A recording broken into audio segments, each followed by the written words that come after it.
I start with reminding the last session. So I described my program. So again, my program is first to examine 3 typical attitudes with respect to mathematical object. The first of one is seeing the object as child of truth. Then I would like to offer general considerations about what a philosophy of culture could be. Then I would like to tell a brief partial story of the recent past of philosophy of culture. Then I plan to define my etho-analysis, introduce my etho-analysis, and present it as a better philosophy of culture. That is very nice that you recall what you made by making the program for the future. Yeah, it's a nice mix between future and past. Yeah, you're right. There's a mix. So, and then in the last session, I offered a short sum up of my 2022 seminar. And then I started exploring the first attitude, seeing the mathematical object as child of truth. So I gave a quotation from Bob Hale, which expressed very clearly the attitude. And I showed that the attitude was not only the one of neologicists, it seems to underlie quite indispensability argument, as well as Benacerraf's dilemma, even if in a more hidden way. So now, the question about the experiment required is the other implication. If they true, not that they exist because. So it's not the driver argument does not require that the truth is an indispensable, necessary condition. The way it works, Quine states that physics is true, and on science, hence mathematics are true. Then ontological commitment of physics shows that mathematical object exists. Yes, not the same as saying that they exist because. So yes, there is no because. It's not causal, but it's derived. Yeah. Derived. Okay. So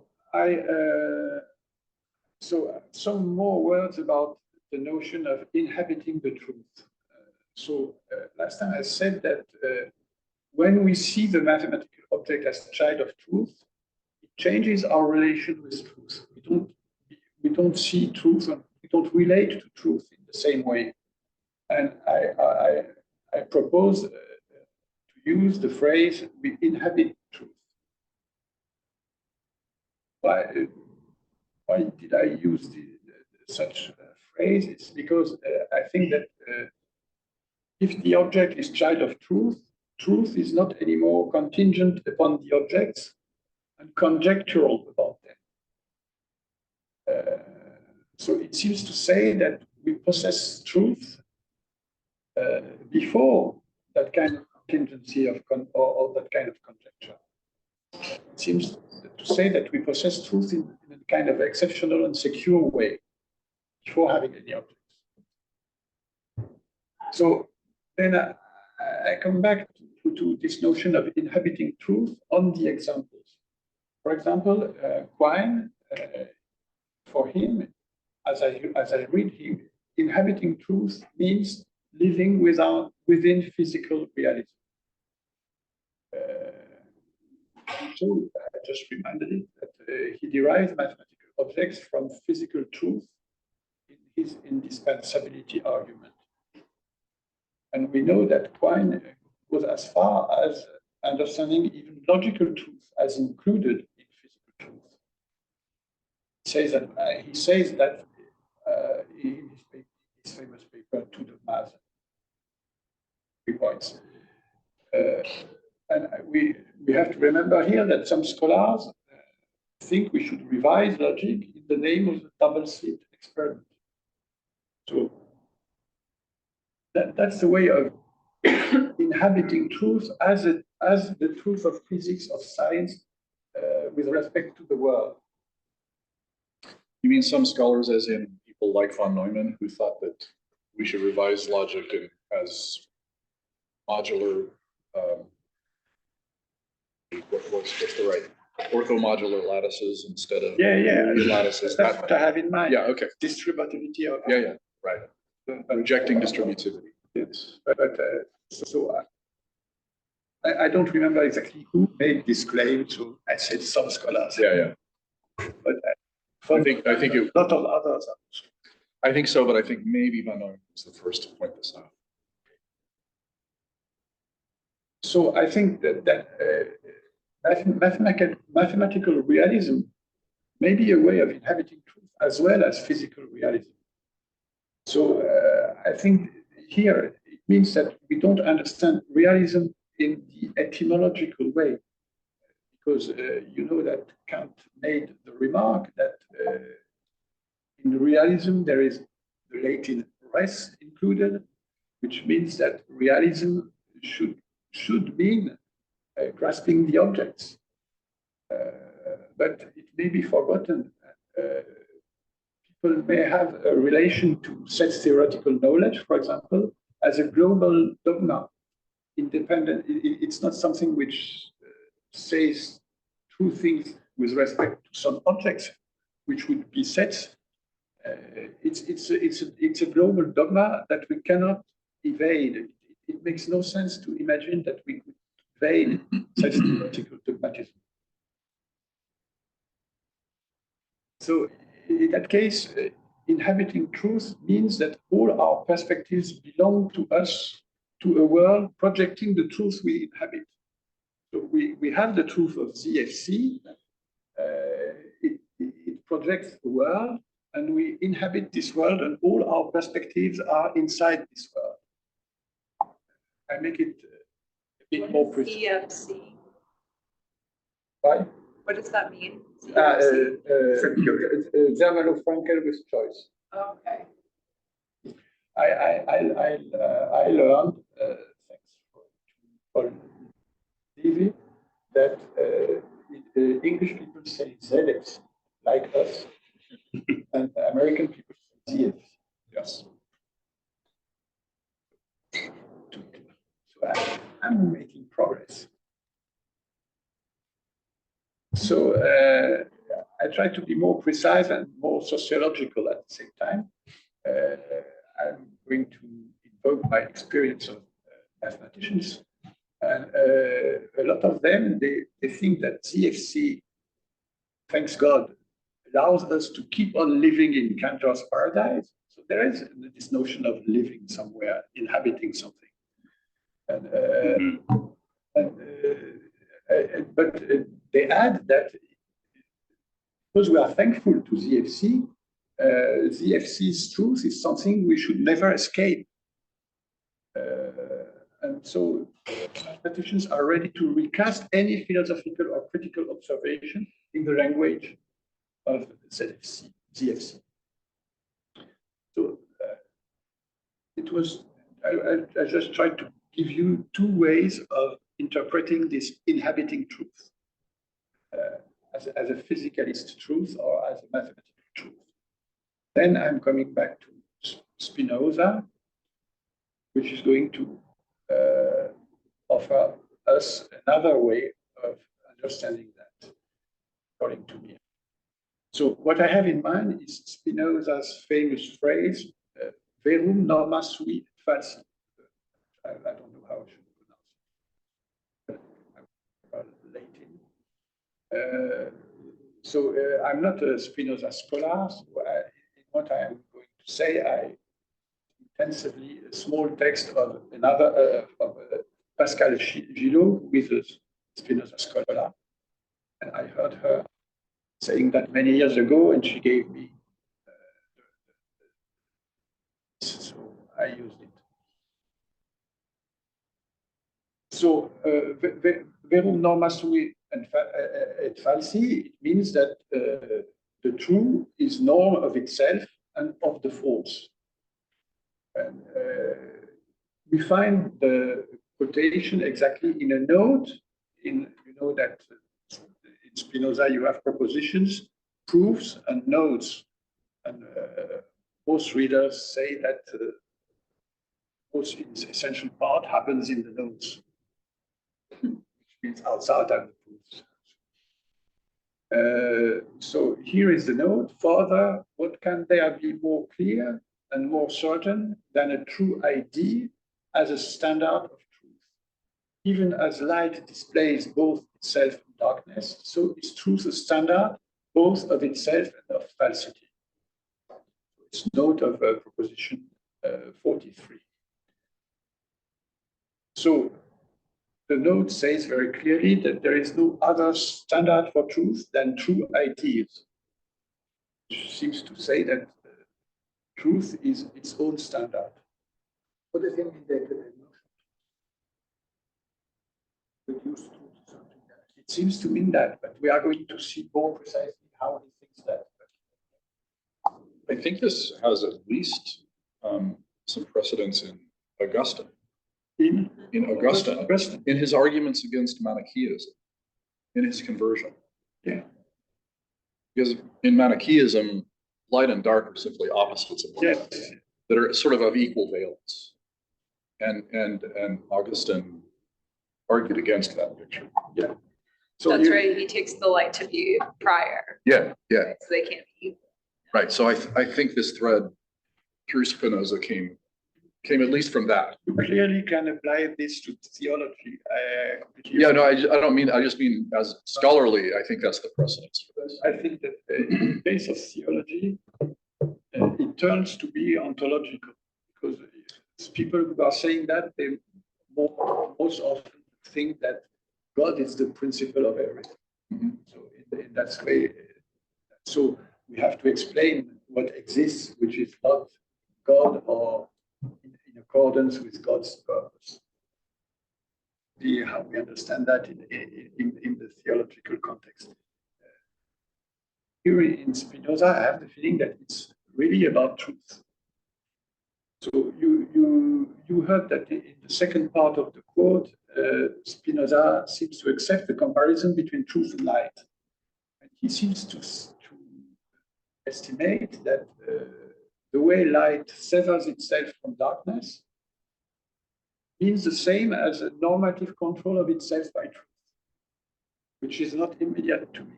I think that the fact that light dissipates darkness, it's not normal for me. Spinoza sees things that way.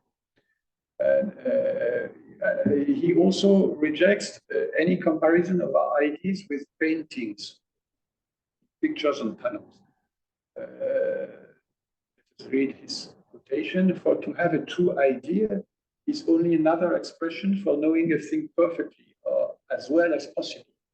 No one indeed can doubt of this unless he thinks that an idea is something lifeless, like a picture on a panel, and not a mode of thinking, namely the very act of understanding. So as I interpret the quotation, I have the feeling that for Spinoza, truth cannot be conformity of the representing picture with reality. If we see truth in that way, we miss the core of the matter. And the core of the matter is the fact that a true idea is not lifeless, which means that it unfolds the knowing transition towards its object. But that Jean-Michel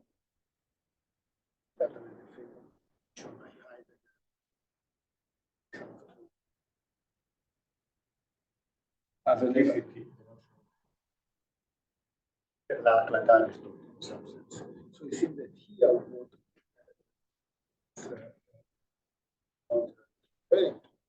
the truths of authenticity. So what is this truth as what? of authenticity. Authenticity. And a true idea is not, it is an authentic idea, the real idea. The notion of Plato, what is real, what is true, the ideas, not the comments. Another thing to say that this table is wide is true. So to say that the truth is a community of ideas is very different than to say the truth is a visions. So, inhabited truth, inhabited the vision of truth or the objectual truth. So is the truth a property of an object or a property of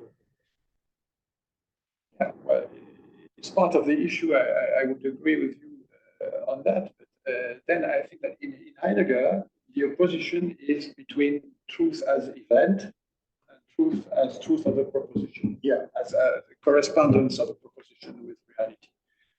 So I think in Spinoza, as you, and I thank you for making this link, in Spinoza, you have again the idea, the thought that the idea, the true idea, has something dynamic. But is the truth of the event or the truth of I think that there is something we are a bit on the side of the truth as event. Because the idea is not lifeless. So it secures the transition towards the object. So my question is whether the mathematical system is. No, but then he seems to Spinoza he develops a kind of Heideggerian conception, but at the same time he would like the truth to be truth of the object. He would like the truth to be truth of the object or about the object. So his way of saying is that the idea enfolds the transition towards the object, of which it's true. So if we don't see things like he wants us to do, Spinoza, we imagine the idea as a passive and disconnected picture whose agreement with reality stands in need of a posteriori verification. Okay, but I think this is the traditional view. I understand that Spinoza doesn't like it, but it would be the traditional view. So if there is no, if truth is anterior to any verification, we should not look for a truth criterion governing verification. From a Spinozist point of view, truth comes first and uses itself as a criterion of itself. So I think Spinoza's approach is clear. Now I come to an argument which is made by Spinoza, which is connected with the same issue, and my subtitle is Tool and Criterion. And Spinoza, on the improvement of understanding, observes something similar. He makes a similar argument to the argument against the criterion of truth. And he says that we cannot relate technique to an original first tool, engendering technique. Because in order to have this original first tool, we would need another tool to make the original tool, which opens an infinite regress. So in the same way, Spinoza argues, a truth criterion or a truth method would presuppose the truth of such method or of such criterion. So here, Spinoza is not very distant from what we find in Frege, because we know that Frege, when he reflects on truth, he revives Kant's paradox. You know, Kant's paradox is that truth should be the conformity of knowledge with object, but object is only known to us through knowledge. So at the end of the game, truth cannot be a conformity of knowledge with knowledge. So Frege says almost the same, saying that truth should be conformity of discourse with reality, and discourse and reality are not the same thing. So paradox in the very idea that there could be a conformity here. So that's his of paradox intrinsic to truth.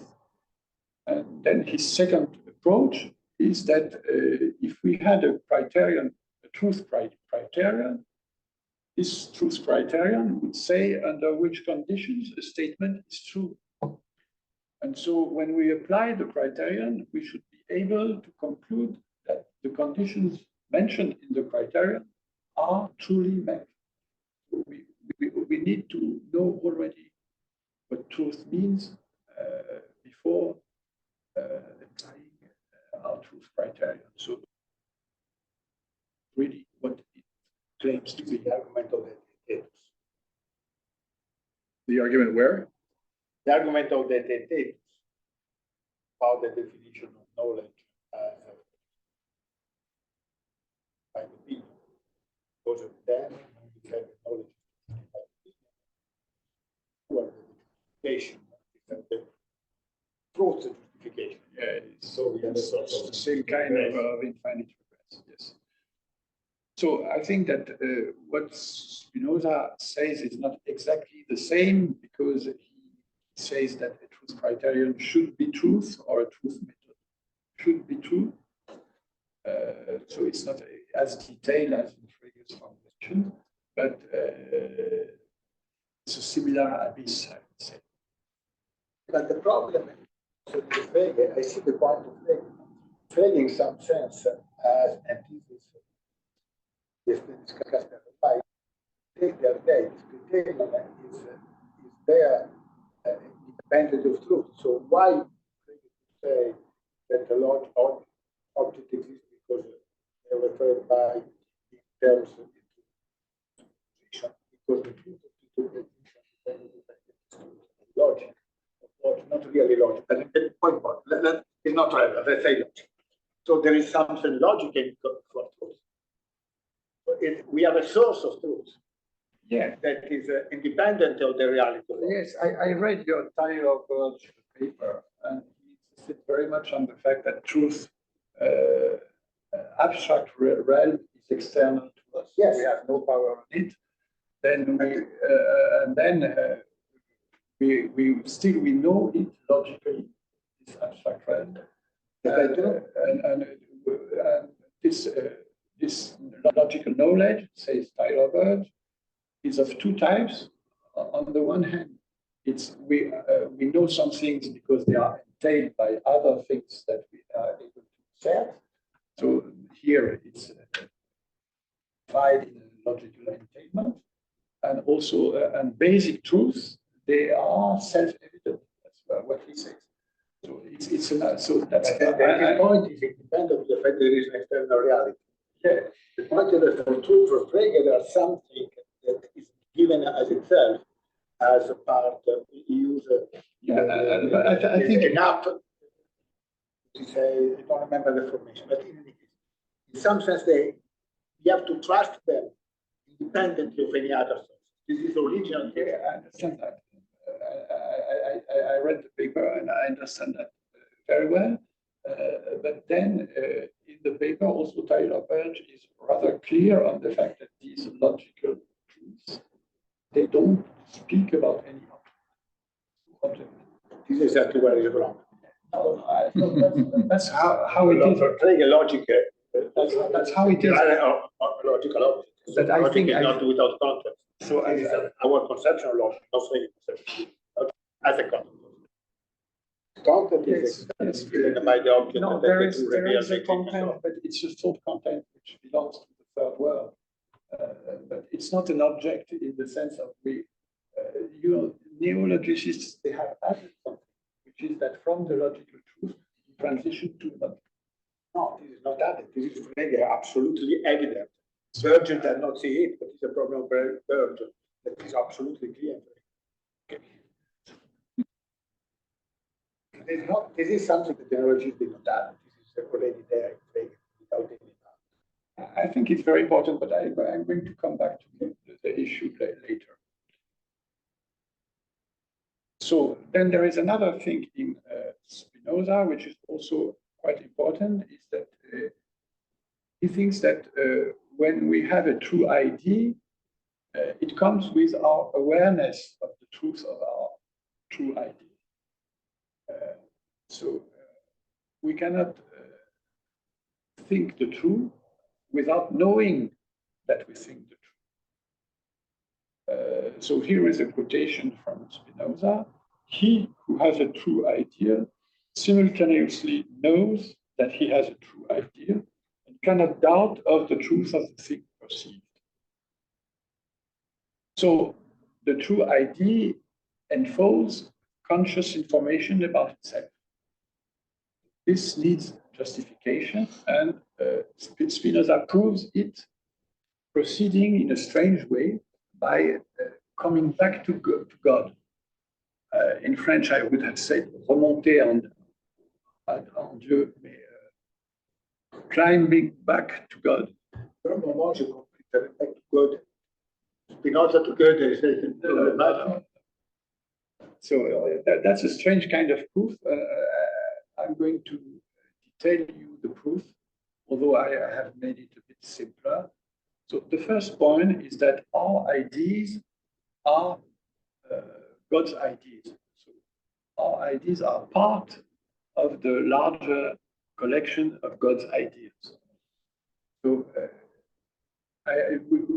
let us read the quotation of proposition 11. Hence, it follows that the human mind is part of the infinite intellect of God.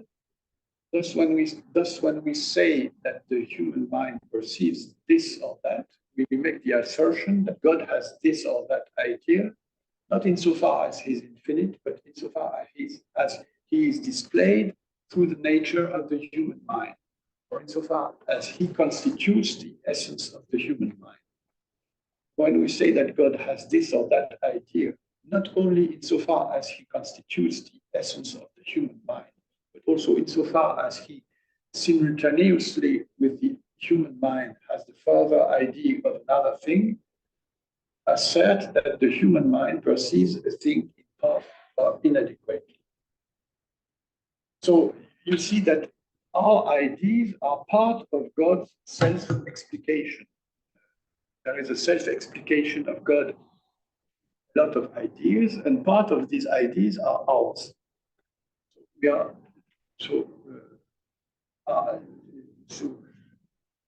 Our ideas, they qualify under God's idea of human mind. So our ideas are nothing else than her ideas, insofar as in them something is thought, because some ideas which are human ideas are God's ideas which relate to something. So these are human ideas about something, having some aboutness. So Spinoza's conception is that our noetics is subsumed under God's noetics. God's understanding unfolds via us. We are part of the logical unfolding of God's understanding. So it's not only an unusual conception of human understanding, it's also an unusual conception of God, because God here plays the part of a kind of intellectual framework. So I'm going to give you Spinoza's proof of the fact that truth is necessarily in form of itself. So the argument goes as follows. If an adequate idea A is given in human mind, says Spinoza, this idea gets reflected in God into an idea of the idea A. It's a very classic, it's very well known that it's Spinoza. Each time we have an idea, we have an idea of the idea. This power of reflection is given in God's understanding. And then he adds something which is presupposed by him, which is that the reflected idea connects to God exactly in the same way the idea A itself does. So it means that for Spinoza, internal reflection in God cannot introduce any discontinuity at the level of connection of ideas to God. How does an adequate human ID connects to God? I think it has two facets. Wait, can I stop you? I'm confused. Yes. So the adequate idea, which on the previous slide you call it an adequate idea, and here it's an adequate human idea. I don't know if those are different. I thought that for Spinoza, it's not that the idea was adequate, but that our comprehension of it could be adequate, or so that there aren't any inadequate ideas. Yes, there are. There are inadequate ideas. Yes, he said that in I missed it. I'm sorry. yeah. See, we assert that the human mind perceives a thing in part or inadequate. See, that's the inadequacy in my comprehension. It's not that the idea is inadequate, right? Yeah, well, then you are raising another issue. Is there inadequacy? Well, Yes. I'm trying to connect this with the idea that there are true ideas, Yeah, well, right? There aren't any false ideas, I would yes, think. yes, there are.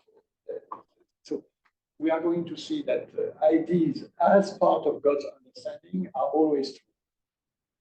And then our Right. ideas may be wrong. They Our would count as idea might be inadequate wrong just in in the sense case that they don't match Then the we do adequate. not represent adequately the idea of God. Yeah, yeah. But this is the same as we inadequately. Part of why I'm saying this is because I've seen the word adequate used almost exclusively as an adverb.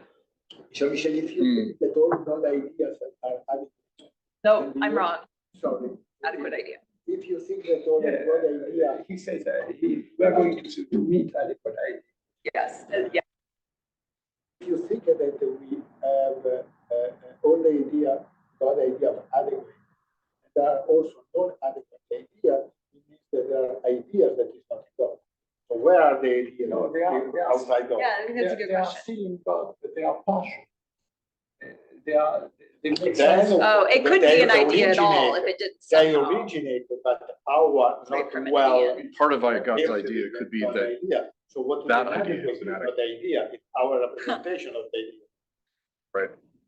His idea is that idea A is inadequate, but he doesn't have It's stronger than that. itself. Right. You have a subset. But then also may wouldn't not have a the notion of property the not the A, right? original set, To right? stick to a strict Parmenidean kind of So in the context, ontology. in the context of God's understanding, every idea, but in the restricted context of human ideas, It's finitude, yeah. there may be. So if I just, for example, I want to prove something in mathematics, it turns out that my idea was just wrong. So Was that then an inadequate idea in the first place, or how should I think of it? I'll come to the issue of mathematics a bit further, but you're right. Anyway, the difficulty with this conception is that they describe truth as something that we inhabit. Yeah. And then, as you said, that's fine. It's difficult for us to understand how we may be wrong. Mhm. Right. Because if we inhabit truth. So in Spinoza, as I understand him, it's supported by the fact that human ideas build a subset. But maybe said at the level of subset is not the same as what maybe you said at the level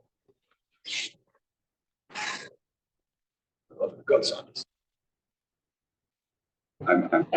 I'm running through his proof. So when we have an adequate human ID, we Only if it's adequate, right? we think something is true. Okay. It connects. How does it connect to God?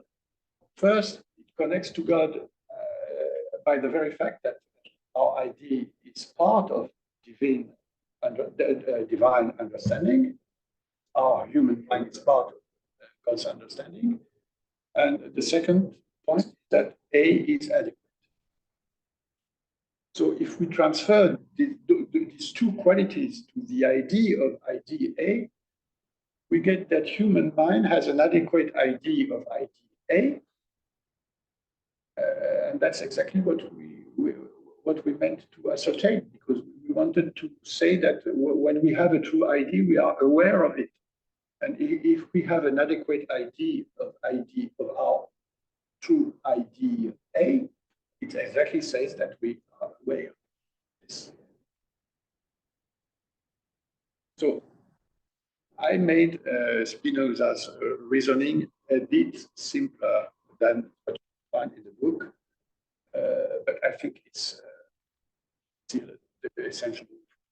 And this should presumably be fully self-referential. So you also have an adequate idea of the adequate idea of the adequate idea. Yeah. Presumably, this should be able to unfold as much. He doesn't unfold it, but I think I agree with you. It has to be there. Yes. Right. Because I mean that reflection in God's understanding yeah. cannot but be in I agree with you. I mean, that makes sense that that's how you would fully grasp that this is true. So that I also grasp that it's true and that idea is also true. Yeah, you find that in the BHK explanation, because you know that you have to know some object is in the domain, and you have to have construction of the fact that the object is in the domain. And I think when you hear that, you have to feel a kind of vertigo that you are going to need always another construction. So I come back to yes. We should not imagine that Spinoza ignores the notion of truth as correct discursive covering of an object. For example, we heard that he speaks of adequate idea. So it seems to say that there is a correspondence issue. As a matter of fact, we read in etho, a true ID must correspond with its ideate or object.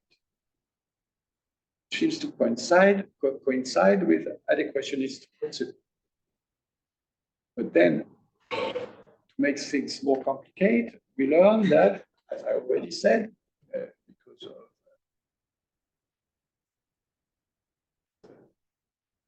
Brenda's question. Yeah.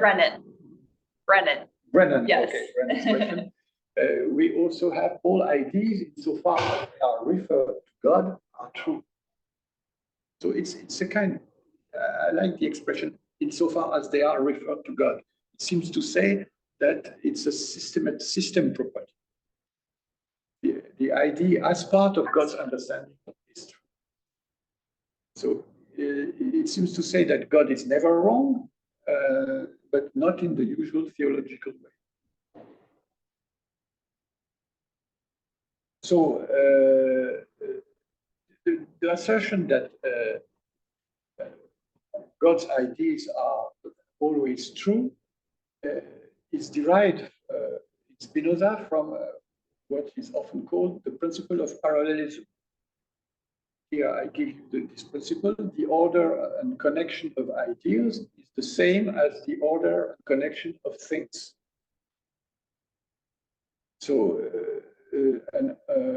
Spinoza justifies this principle by arguing that to conceive a cause and effect is impossible without understanding the knowledge of the cause as entailing the knowledge of the effect.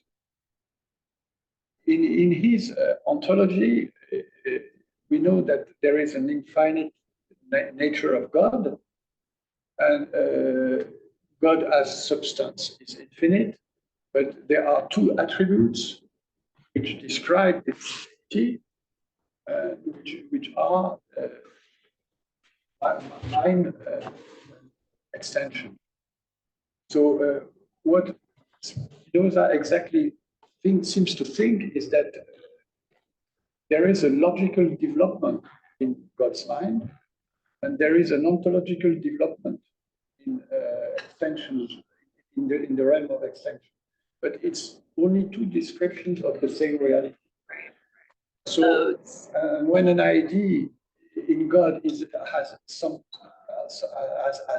its object, it means that the idea is placed in the tree of the development of God's mind, exactly as the thing is placed in the tree of ontological development of reality.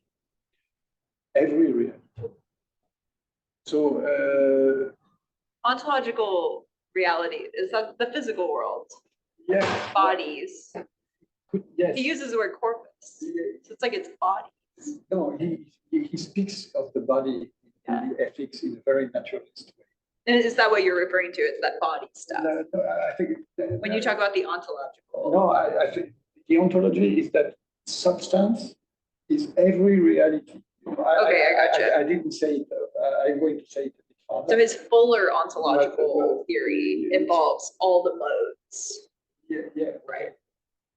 It's because it's the I'm going to quote it a bit further. But it's the notion of Deus sive natura, which means that what he calls God, the substance, it's at the same time the whole of Right. Okay. nature. Okay.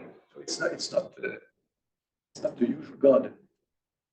As some people said, Spinoza's God has nothing to do with the God of Abraham, Israel, and Jacob. So,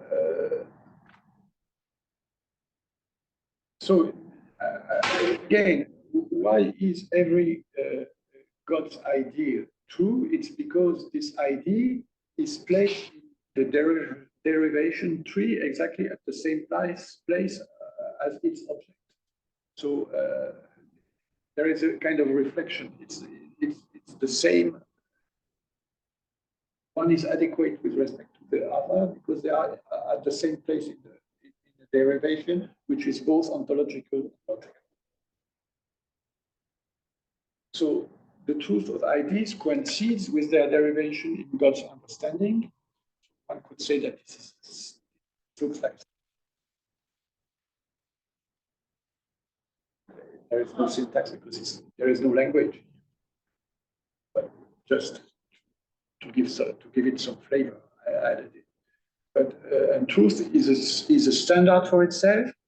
It's at the same time informed of itself, our truth. And truth is both homo-ontological and homological with its object, because the object of which we have an adequate ID, our truth is both homo-ontological and homological, because our truth is the same as the thing, as the place of the thing in the ontological derivation tree, and it's also the same as the place of the thing in the logical derivation tree. I don't know these expressions, homo-ontological. Yeah. Is that something specific to Spinoza? Or? The truth is not different ontologically from ID, which is logically derived in God's understanding. Mm-hmm. It's not different from the object, because the two derivations are the same. So you mean that it's homo-ontologically identical with its object? Yeah. Okay. For me, homo already says identical. Yeah, it says same, but yeah, there's just not an actual verb there. But the idea is like there's this identity. Yeah, well, when we have truth, it's because an idea and an object are in a way ontologically equated. Right. By a place in the. And I think the two properties. Wait, but I don't get the derivation. Is it that we derive the identity? No. Because it's not, if they are identical, one isn't derived from the other, right? No, the derivation is the derivation of substance in the attribute of extension on the one hand, and the derivation of substance under the attribute, according to the attribute of mind. So you have two derivations. Or each of those is derived from God. And both are the same, because it's two attributes describing the infinity of God. But I didn't understand them as derived. They seem to just be identical, but they just are God. But So there's no derivation. There is a derivation.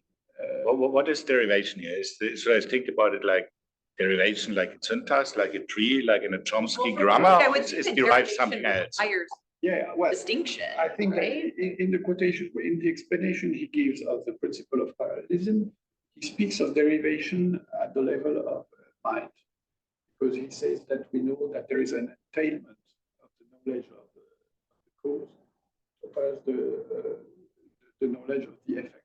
But already the cause-effect relation is a kind of derivation. I see. So it's then. It's actually interesting. But I thought he was talking about our knowledge of, our adequate idea of a causa and effects. So the correspondence here is given ontologically before any conception of us. Simply the fact that the thing, the idea and the thing are at the same place, the three derivation. And there is he says there is a full parallelism between the order and connection of ideas and the order and connection of things. Right. Right. So, and we have derivation in both side of mind. We have logical derivation, and on the side of things, we have apparently causal derivation. It's much more than principle. Things derive from one from another in a principle. So, well, is there an interesting relationship now between thinking and kind of physics, like an object moves?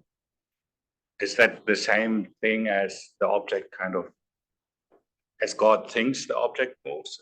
Is thinking and physical reality, logic and physics the same now? No, I think here this dynamic of engendering the variety of things under the attribute of extinction, has nothing to do with a physical description of trajectories. It's not. It's a moving. It's a dynamic, because there is a derivation from the point of Spinoza. It's a metaphysical derivation.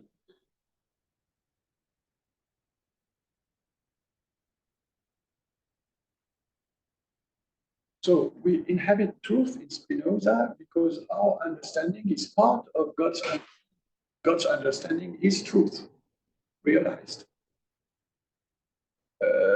Objects are not children of truth literally. Only a true idea enfolds its transition towards knowledge of its object. So we inhabit truth insofar as we have understanding, which we have insofar as our ideas are adequate. Well, we inhabit truth because we are located inside a larger system, which is the system of truth. Which means that we are able to be wrong, while God is not. Our understanding is partial. We are not. We don't master homo-ontology and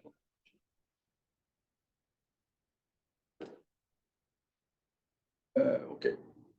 So now I come to a formal interpretation of that, which I don't use so much in order to understand better Spinoza, but in order to understand better a result in logic, which has always impressed me. So I'm going to tell you more about it. So I will offer a kind of formal interpretation of what Spinoza says about truth, but I'm not going to use it so much as I say in order to modelize Spinoza, but to model Spinoza, but rather in order to understand logic better. So my analogy is going to work between Spinoza's conception and probability theory. So so even if you know a lot of things, I'm going to tell you the story of Loeb's result. So we know that Gödel, in his proof of the incompleteness theorem, goes through what is known as arithmetization of syntax, which means that to every formula, A gets associated a code, A with small corners, which is a natural number, which is the code for formula A. We understand easily that if we have coding for formulas, we have also coding for sequences of formulas, because there is an arithmetical trick.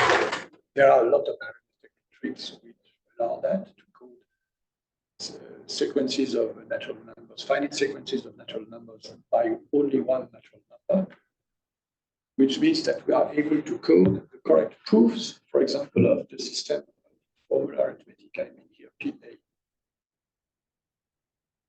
So Gödel defines a two-place predicate, proof of X and Y, which expresses that Y is a code for a proof of the formula coded by X.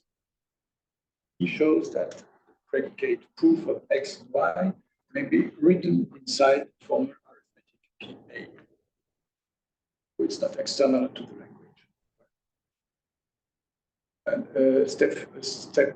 And one step more, we derive from proof of X and Y the predicate prof of X, which is defined as exists Y such that proof of X and Y. So proof of code of A is true exactly when A is provable. It means that there is a natural number which codes the proof of it. So we may even show that in that case we have, it is deducible that prof of code of A is provable. The fact that A is provable is itself provable. So we also know that our formal system, PA, for example, is supposed to be sound, which means that when we have ascertained prof of A, of code of A is true. A provable statement is true. We know that. The underlying notion of truth is the truth of naive arithmetic. We hear formulas of PA as speaking about natural numbers. We regard axioms of PA as true with respect to natural numbers.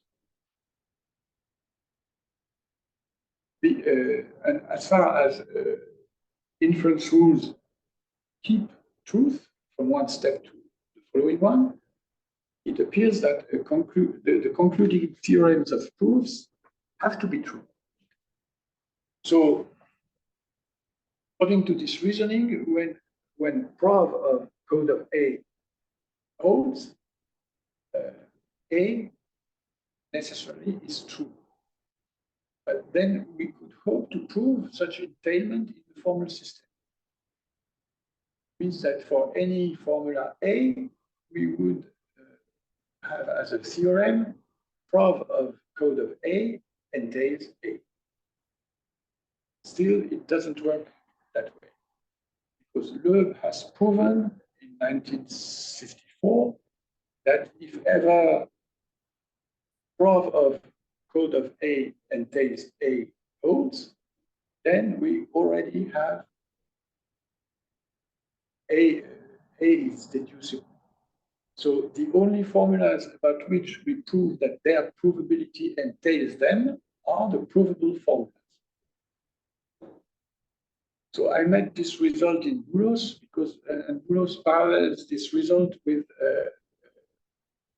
the one of Gödel, because you know that in his proof of incompleteness theorem, Gödel introduces a statement which we usually name G, so that G is equivalent to not prof of code of G.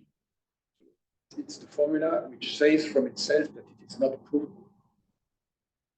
And Henkin, according to Boulos, thought of the possibility of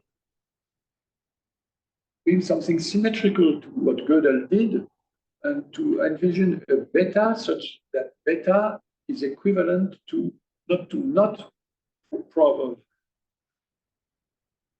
G is equivalent to not prob of code of G. Beta would be equivalent with prob of code of beta. And we remember that Gödel shows that G cannot be provable. So G is what shows us that there are some undecidable statements. Loeb's result is for Boulos is an attempt at saying something about the provability of a statement, of a symmetric statement of the type beta. And Loeb proves that we don't need to have the property prov code of beta equivalent to beta. If only we have prov of code of beta entails beta, it is enough for concluding that beta is provable. So as I told you, this result always impressed me, and it gave me the feeling that there was something behind. So I'm going to try to translate the result into Spinoza's idiom in the hope of making something clearer, but I'm not sure of it. So how does my analogy work? It's a kind of dictionary. My dictionary tells that grasping A's probability amounts to grasping A inside God's understanding. So, but sorry, I don't understand the parenthesis here. The proof is here and here, or parenthesis here. No, there is no parenthesis, which means okay, that. but if this, the proof is, no, or no, if no, this, no, is proven. no. We thought that maybe we should prove, because it seems to be true, that when something is, it seems to be true that when something is provable, it is true.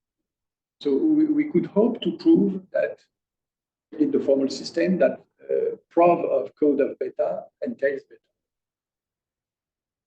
So this, There are no parentheses. No, but you can put the parentheses if you want, like in the second grade. Yeah, if you want to have parentheses, it would be for the whole of the entailment. Yeah, to the, T, yes, the scope of T is shown. Yeah. yes. Yeah.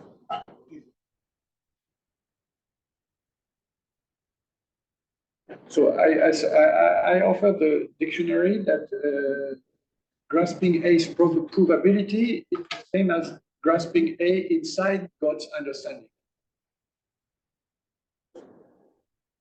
So God's understanding, I remind you, is nothing else than a framework. And I remind you also, as I said, that God is not for him different from being. God is substance, and substance is the whole of reality. So that's why he speaks of Deus sive natura. So when you are a Spinozist, you don't have the feeling that you believe more than any other human being. You are just positing God as substance, but positing God is the same as positing nature. So we see that there is my analogy, my dictionary works at first sight, because if we are able to grasp the provability of something, it entails that it is true. And if something is, if we grasp something as part of God's understanding, it has to be true. So it's a kind of secularization, of even stronger secularization, because it's already secularized. Spinoza, that's why French Marxists love Spinoza so much.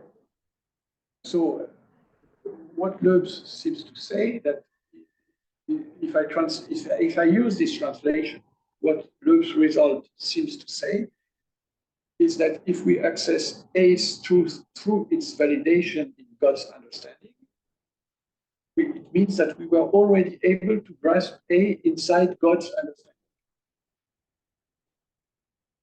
If we access to A's truth through its validation in God's understanding, it proves that the detour was not necessary. We could immediately grasp A inside God's understanding. One could say that Loeb's result expresses the rejection of Spinoza's translation, expresses the rejection of taking provability as a truth criterion. Because it seems that the level of provability cannot be operationalized. What gets indirectly validated via God coincides with what God directly validates. So even if we rest in truth, in the sense that our understanding is part of God's understanding, we cannot extract a technical criterion from this. And why we cannot take it? No, because when something is true because of its probability, we were able to prove it directly. It's not. Each time the criterion is applied, it proves to be unnecessary.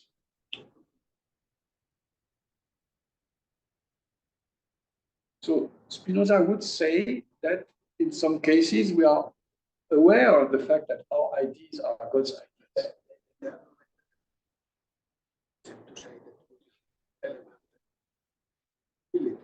that something is, so only when something is probable that we can believe it's true from its being proven.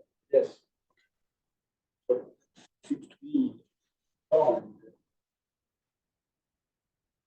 that we do not need to believe it true by this probability. So they seem to point out that the notion of truth is irrelevant. Not in this sense. That if the point of love is, You could think of. I can derive the truth of by the truth of the fact that I approve of B, only B provable. Yes. Why? So I take away truth of the B. It's not a problem. Simply, it says exactly that we cannot use in an interesting way provability as a criterion.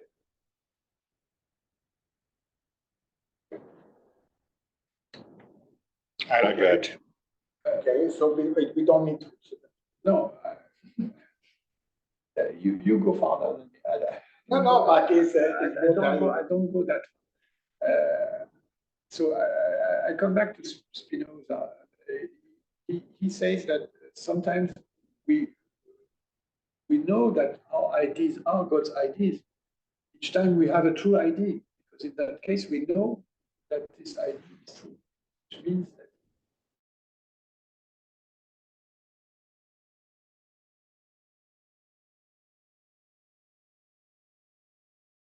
that each time we think true ideas, and if you read Spinoza in general, it's very clear that for him, here I come back to something Alex told a long time ago, when we do mathematics, we are able to enjoy this feeling, this knowledge. When we do mathematics, we are able to have true ideas and to be aware of us having these true ideas. But Spinoza doesn't go as far as conceiving all these contexts with respect to the issue of mathematical objects. He doesn't relate all this reflection on truth and on human understanding and God's understanding. He doesn't refer that discussion to the issue of the mathematical. In that sense, he doesn't behave as a philosopher of mathematics. So I come back, I give you a conclusion of this first chapter. For some authors of contemporary analytic philosophy of mathematics, acknowledging the logical necessity of proofs leads us to consider mathematical objectivity as warranted by formal objectivity of truth. And formal, I ask, is it because this formality is logical, or because it's divine? So one could say,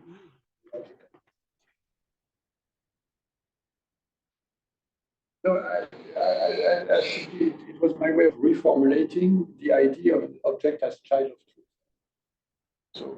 So first we grasp the truth, and so for many people, grasping a truth is connected with acknowledging the logical necessity. Say that.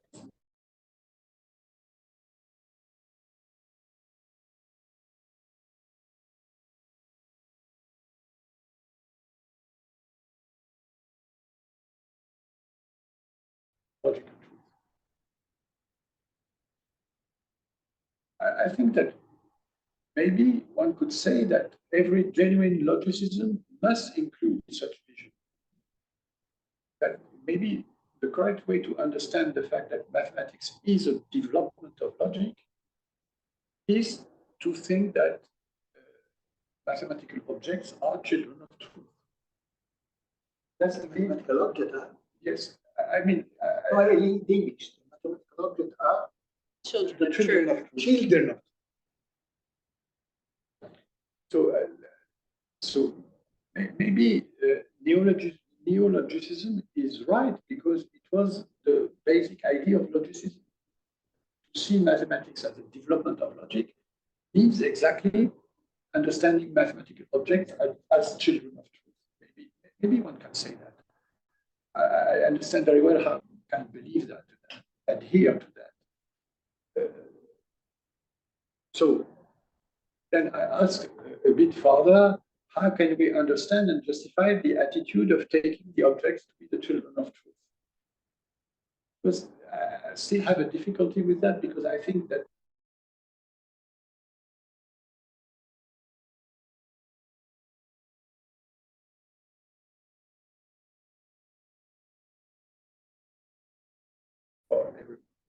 so I think this conception derives from a rationalist principle. Science expresses reason. Science has reason as an impersonal subject. So we cannot depart from the truth of science because it is a landmark of reason. So we inhabit scientific truth in that sense. In the sense we cannot depart, we cannot escape. I think that's what Quine more or less thought. Any conception of philosophy as expressing a critical view of scientific truth is nonsense. I think it's part of what analytic philosophy wanted to assert. And I think it's an important part. Suspect this idea of a critical view of scientific truth. Logical content is the core of rationalist truth. Reason connects us directly with logical truth, which is the truth about independent, separate, abstract objects, like Dylan says. Logic, in general, supplies with the transition towards such objects, but what I call objects here are everything which belongs to the third world, which means anything abstract. I'm sorry, can I ask Yes. a question? What does it mean to say that science has reason as an impersonal subject? So science is not made by such and such a guy. Science It's done by is produced by reason. rationality. It's okay, I think it's part because you can say that it's already. that totally makes sense to me. But then you can say that it's also part of what analytic philosophy has wanted to bring. Not to see science as a kind of artistic performance, as a product of reason. So,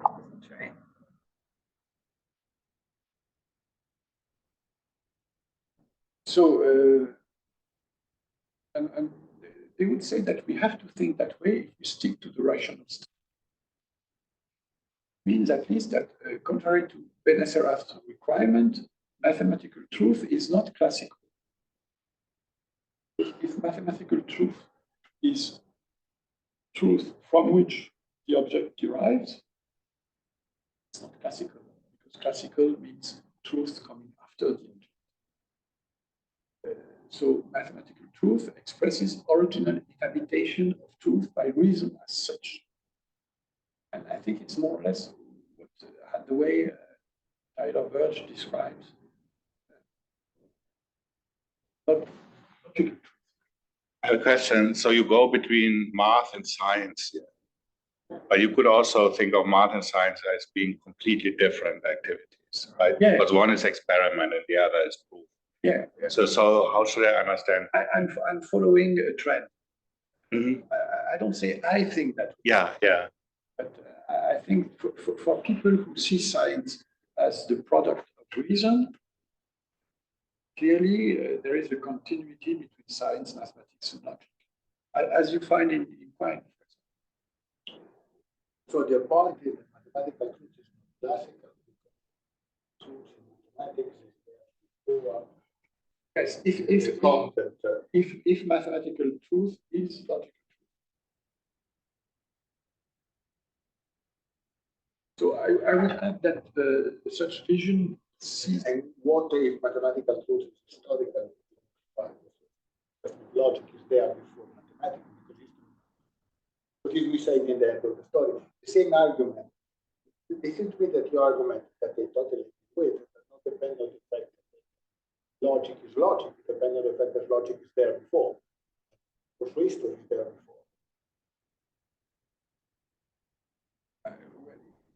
If you make the concession of saying that there is a status of the object independent of logic in my history, then the picture changes. Mm-hmm.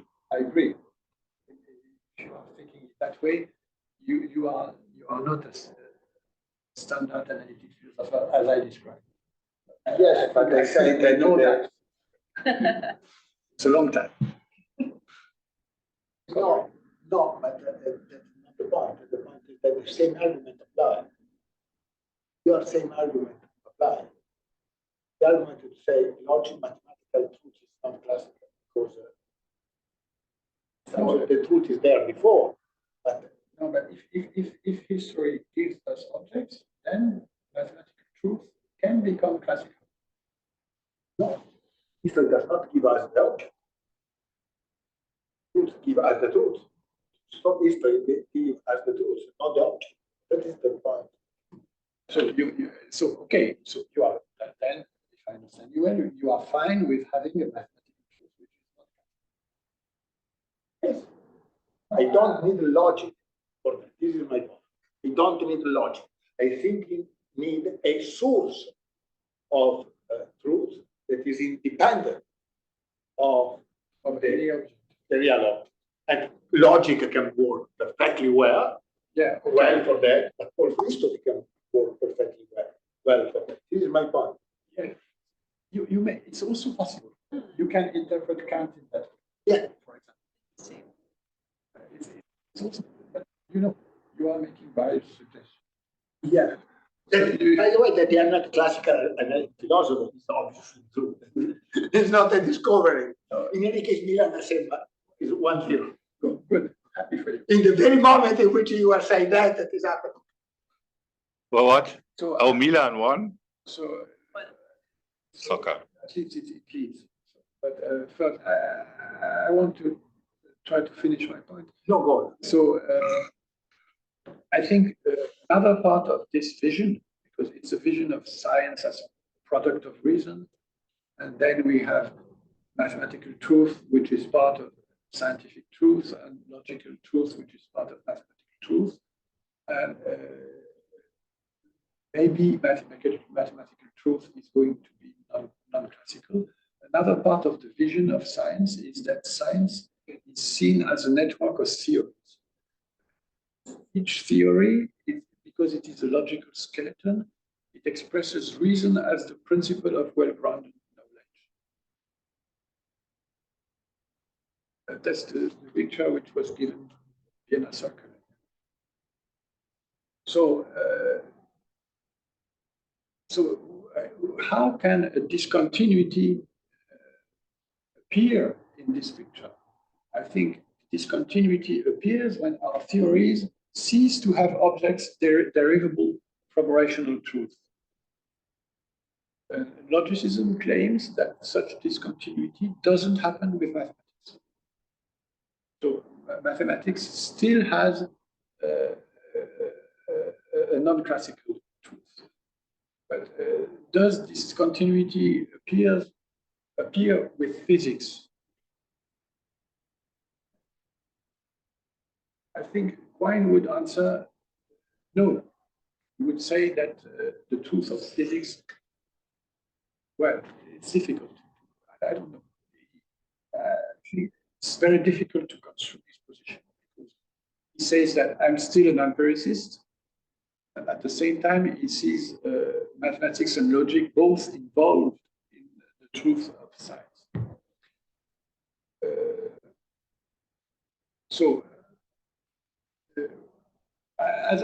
As Marco suggested, I say that such discussion rediscovers the issue of a priori knowledge, because one could define a priori knowledge to be any knowledge which comes before objects.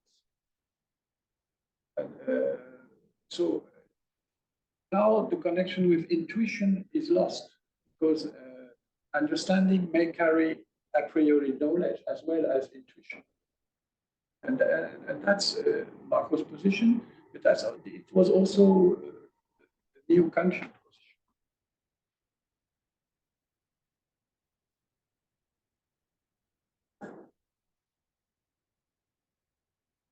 Well, so I don't have much more to say, but I wanted to make clear that this conception for me is possible, but still it's not obvious. Because I think we have to recast truth in a way where I'm not sure I recognize truth. I feel a bit like in Spinoza, because when Spinoza speaks of truth, I have the feeling that it's not the same truth. I would say the same with Heidegger. So then I'm going to consider next time the second attitude, which is seeing the mathematical object as presenting itself. Which means I remind you that I was raising the issue of... So underived. It's not derived from anything, derived, right? Presents itself. And I take it in the sense that, as I said, so manners are respected. Someone you are going to interact with has been presented. That's how I understand your presentation. So can you say again, when you say mathematics is classical or not classical, what is classical again? Well, classical is truth comes after the object. I think it's our basic notion of truth is like that. Mm-hmm. When we say something true, we contingently manage to say something which fits to the object, the configuration of the object. And, Did we find out the truth from the objects? yes. Right, that's what we were doing. It's also Like a verification. I think that in that case, the truth is also conjectural, because if we verify, we may discover that what we uttered is not true. So on any view that takes us to inhabit truth, we don't have any tools for verification. No, that was part of the concept. Inhabit truth, we have truth without any verification. Of course, the verification is intimately contained in the auto-manifestation of truth. Manifest itself as such. Well, so on me see if I'm getting this right about Spinoza. So for Spinoza, there seems to be this suggestion that we can verify truth by seeing that it is an idea of God, that our idea is an idea of God. Part of what you're saying is to have the idea at all, it has to be the case that we can see it through. Am I getting that the wrong way? I don't know. I didn't. Maybe I'm not. In the last moment, but Spinoza says very clearly that there is no criteria. That truth is norm of itself, standard for itself. Then he interprets. No, it's not that there's no criteria, it's that truth is its own criteria. Yeah. Criterion. Yes. Right. But there comes this loop thing, right? You can't Well, actually, extract anything. It's very interesting in the Latin. So back on the slide where you had the Latin quote, it's not verum, it's actually veritas norma. So its truth is the norma, the standard of itself, but he uses verum, vera, to modify ideas. We can have a true idea that will correspond to veritas. So those are marked as distinct, right? But he says that veritas, truth, in mind independent. Well, I mean, it is always mind independent, God's intellect. But truth is that thing in God's intellect. And that is the thing that is the standard of itself. Yes, if you connect the dots, you can say that the fact that truth is its own standard is reflected in the fact that there is at least one system where truth prevails and is everywhere, which is the system of God's intellect, right? But what I read, so God's intellect Spinoza doesn't make the connection. Wait, doesn't make the connection between our ideas and God's as its own criterion, as its own standard, and God's understanding as a system of truth. But maybe again, I'm not a total Spinoza scholar, so I could be wrong on that. I don't know, this note that you cited on Proposition 43 seems to go a long way in that direction, at least. It ends with the clear and distinct ideas of the mentis of the mind. I assume that means the human mind. It doesn't, to be fair, it doesn't say. Actually, it says it's necessary. It's necessary that the clear and distinct ideas of the mind are the ideas of God. That seems like a pretty clear connection. Assuming that mentis there means human mind, you have this one-to-one correspondence. The only problem that takes up Descartes. Yes. Is that a problem? I would say that is that maybe, bad? I think that maybe truth as a standard of itself, I would say, manifests through God's system of truth.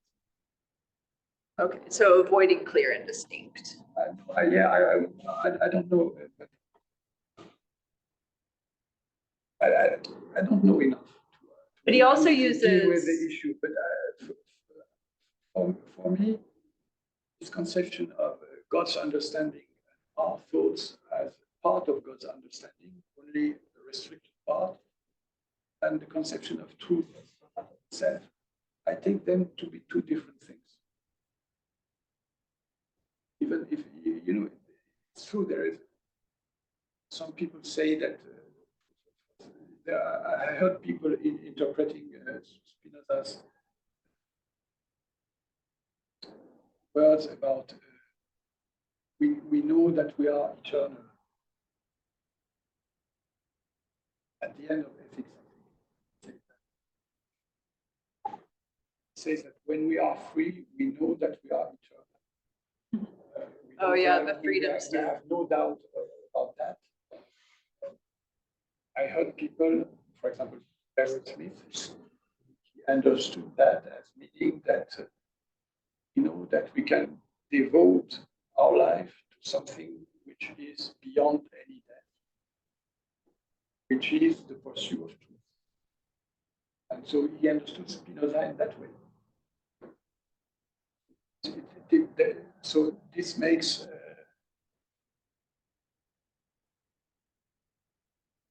disconnects truth with reaching something which is beyond death. But then again, it's not the same as God's system of over understanding. But maybe you're right.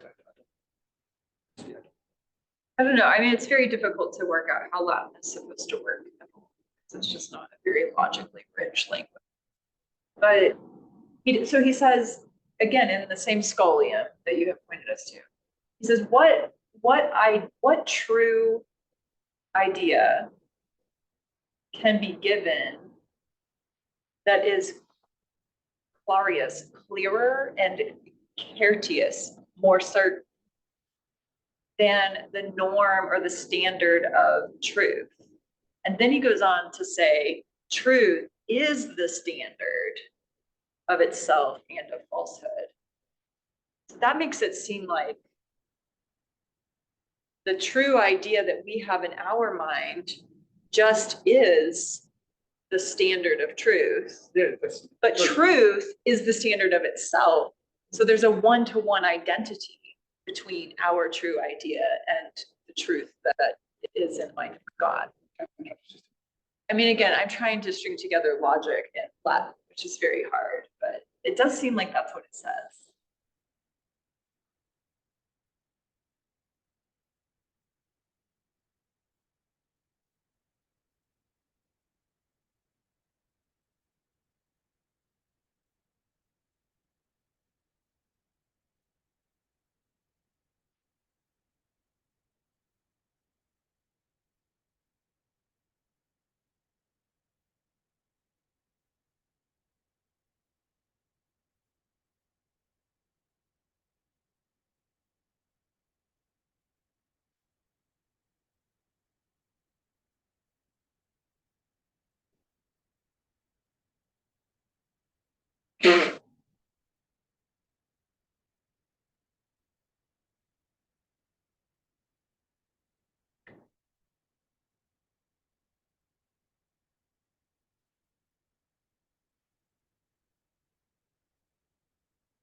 So something I could add is that I connect all this issue with a remark of a French mathematician which has passed away now. I forgot his name. Published a book.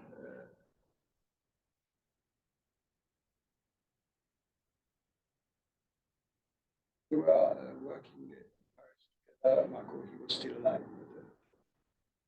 Mathematician, pure mathematician. Yeah, yes, he wrote a general book. He spoke about logic. Logic. A book about logic. Yes. He said, no, it was a general book. He wrote a General book with and they say, not okay. And he said that logicians have walked a great way to being part of mathematics, because now they have a lot of good developments, but still doesn't want to welcome them in the field of mathematics because he says they don't have the feeling for the object. Oh, so he's saying I'm not a logicist or whatever. So he's not one to inhabit truth in the way that the interesting. And then It's very self-conscious. I think I always thought that despite what he's saying, what he said in that book,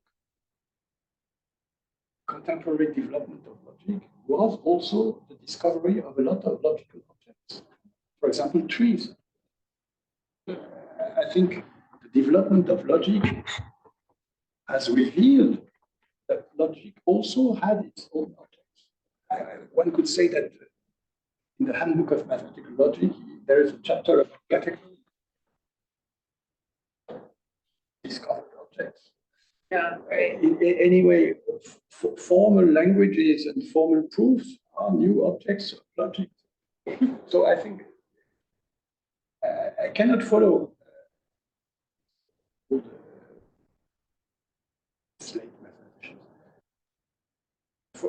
So for me, to see mathematics and logics without objects at the level of the truth basis, I cannot follow. I understand that there are philosophical reasons because we want to see things through the lenses of reason. That's why they have this picture.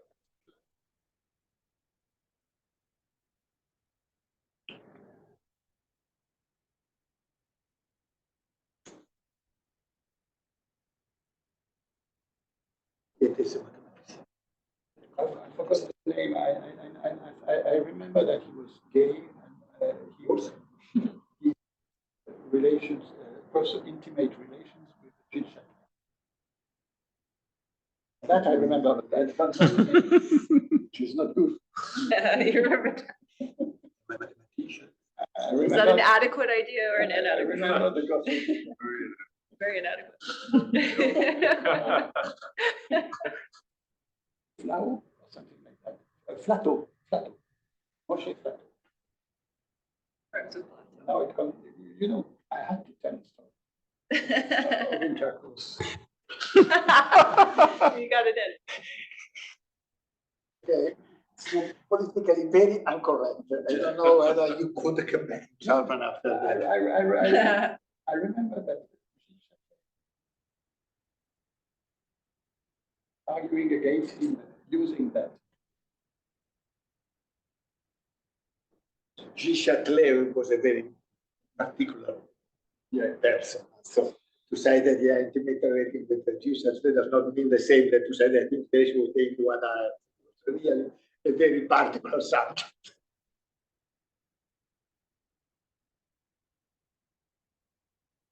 So when you say that truth comes after the object, so is there a difference between a physical object and a mathematical object? And that's the difficulty. We have to both see mathematics as different from physics, and still mathematics as well as logic as objects. And mathematical truth is truth about these objects. Mm-hmm. But no position is easy, I think. Mm-hmm. Still for me. Mm-hmm.